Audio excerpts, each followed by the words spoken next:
నమస్కారం. నేను చందు. ఆత్మానుభూతి.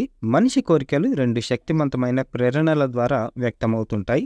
1 సంపాదించడం, 2 సంతోషంగా ఉండడం. కొంతమంది ప్రపంచంలో కావాలనుకున్న దాన్ని ఎలాగో ఒకలాగా దక్కించుకునే ప్రయత్నాలు చేసి సంపాదిస్తుంటారు. అది పొందడంతో సరిపోదు, దాన్ని అనుభవించాలి. అనుభవంతోనే ఆనందం. ఇల్లు కట్టడం ఒక ఎత్తు, ఆ ఇంట్లో ఆనందంగా జీవించడం మరో ఎత్తు. జీవితాంతం ఒకదాని తర్వాత మరొకటి ఆనందపు ఛాయల వెంట పడుతూనే ఉంటాం. ఇంత తాపత్రయంతో ఎంతో సమయాన్ని వెచ్చిస్తూ పరుగులు తీసే మనిషి అసలైన ఆనందాన్ని ఇంతవరకు పొందుతున్నాడు. జీవితంలో ఆది నుంచి మనిషి మనసు ప్రాపంచిక సంపదలను దక్కించుకునే ప్రయత్నాల వైపే అన్వేషణ సాగిస్తుంటుంది. ఏం కావాలి, ఎంత కావాలన్న విషయంలో పరిమితులుండవు. ఆ ప్రయాస అనంతంగా కొనసాగుతుండడం వల్లే అసంతృప్తి. ఒకటి సొంతం కాగానే మనసు మరో దాని మీద దృష్టి పెడుతుంది. అదొక తీరని దాహం. ఏ విషయంలోనైనా తీవ్ర వాంఛలు ప్రశాంతతను పోగొడతాయి. ప్రశాంతత లేని జీవితం బాధమయం.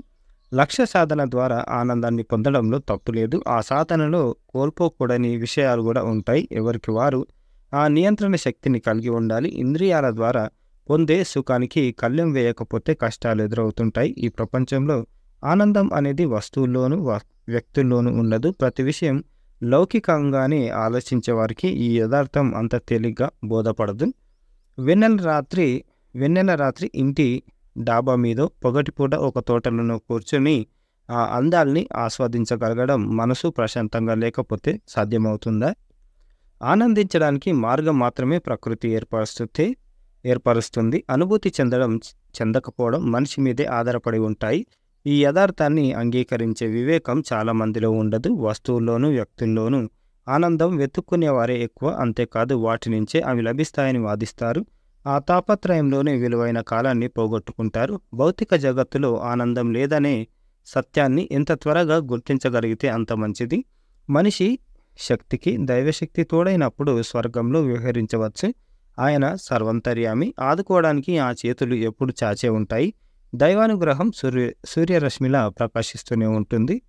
ఆయన కరుణ అంతులేనిది. మనిషి వేసే తప్పటడుగులు, తప్పుడు ఆలోచనలు సరిచేసుకునేందుకు అనేక అవకాశాలు లభిస్తూనే ఉంటాయి. వివేకం పనిచేయాలి.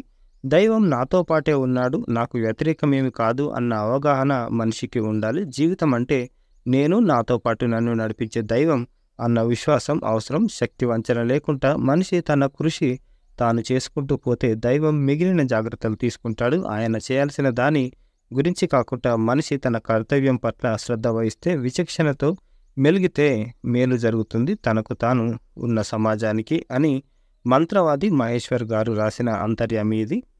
ఆత్మానుభూతి అంటే సంతోషం ఎట్లా దొరుకుతుంది అనేది సారాంశం.